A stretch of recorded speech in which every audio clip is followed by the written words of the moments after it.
Gracias. Muy buenos días a todas y a todos. Con su autorización, señor presidente.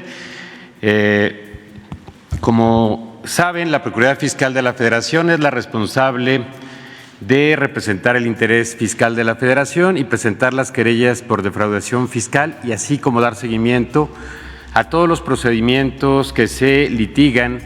en los diferentes tribunales del Poder Judicial Federal para defender el interés fiscal, el interés y los recursos de todas y todos los mexicanos. Este caso que voy a plantear, como lo ha señalado el señor presidente, es un caso relevante, no solamente por el monto, que es un monto de recursos importantes, sino por el contexto en el que se da y cómo ha sido manejado el proyecto que plantea resolver este asunto, que será discutido o que se ha planteado ser discutido el día de hoy en la segunda sala de la Suprema Corte de Justicia de la Nación. Presentamos esta presentación denominado caso Gustavo Cárdenas Fuentes, que ustedes pueden ver en la pantalla. ¿Quién es Gustavo Cárdenas Fuentes? Es una persona física que ha sido identificada como tío de Luis Cárdenas Palomino y quien además funge como representante legal de OPSES de México S.A.D.C.B., que ha encabezado diversas operaciones financieras, no solamente en esta empresa, sino también en algunas otras, y que fue beneficiaria de distintos contratos en la pasada administración, principalmente en lo que es hoy la Secretaría de Seguridad y Protección Ciudadana, diversas entidades como el Gobierno de Michoacán, Nayarit, en la Policía Federal y el Servicio de Protección Federal, regularmente vinculado a artículos de inteligencia y de comunicación. Como un dato relevante en este caso, el señor Cárdenas Fuentes adquirió un Ferrari 458 Spider 2014 por 5.6 millones de pesos y fue beneficiario de una donación de un inmueble por 50.8 millones de pesos en septiembre del 2016. Estos son solo algunos datos que nos permiten dimensionar esta problemática. Adicionalmente, como ya muchos de ustedes han dado cuenta en medios de comunicación, en muchas notas periodísticas y en el trabajo de investigación que realizan, esta persona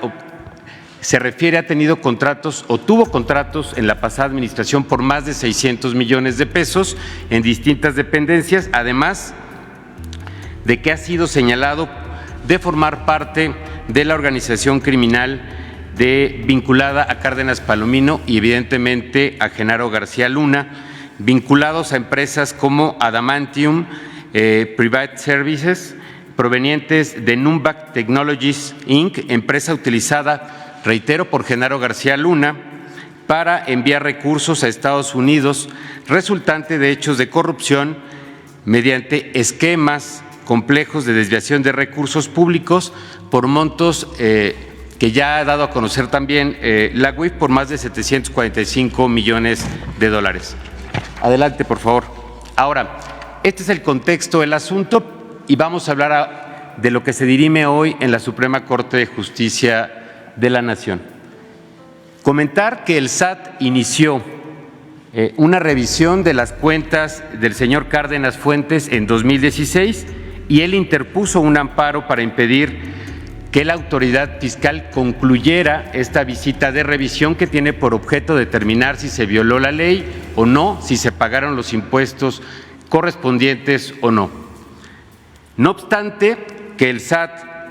logró acreditar un crédito fiscal, es decir, que este señor dejó de pagar 163 millones de pesos de impuestos desde el 2015 y que actualmente serían 342 millones de pesos con las actualizaciones que correspondan. El señor Cárdenas interpuso diversos recursos desde juicio de nulidad ante el Tribunal Federal de Justicia Administrativa, juicios de amparo ante Tribunal Colegiado, que finalmente llegó a la Suprema Corte de Justicia de la Nación y es donde vamos a detenernos un minuto más porque se dirime hoy en la Corte. Como pueden ver, en este diagrama,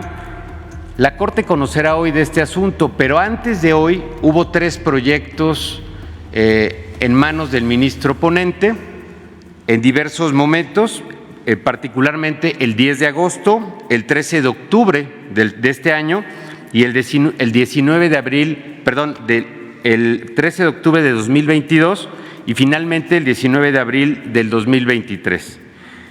Estos proyectos en su momento eran resoluciones que fueron públicas y eran en favor del SAT y de la determinación del crédito fiscal, es decir, que esta persona debía impuestos al Estado mexicano y que debía pagarlos. Adelante, por favor. Sin embargo, a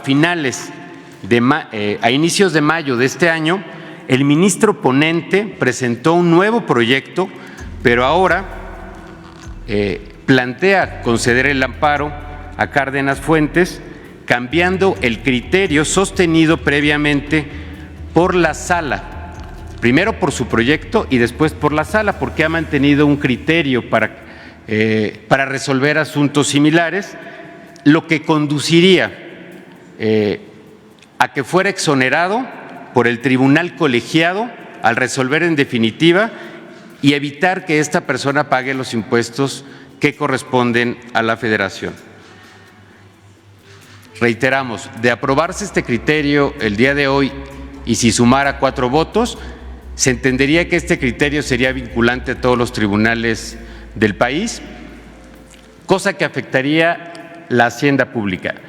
¿De cuánto estaríamos hablando? Pues de miles de millones de pesos, calculamos por lo menos 10,000 millones de pesos en la afectación de procedimientos que se están integrando actualmente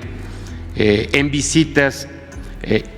de verificación, en facultades de revisión del SAT,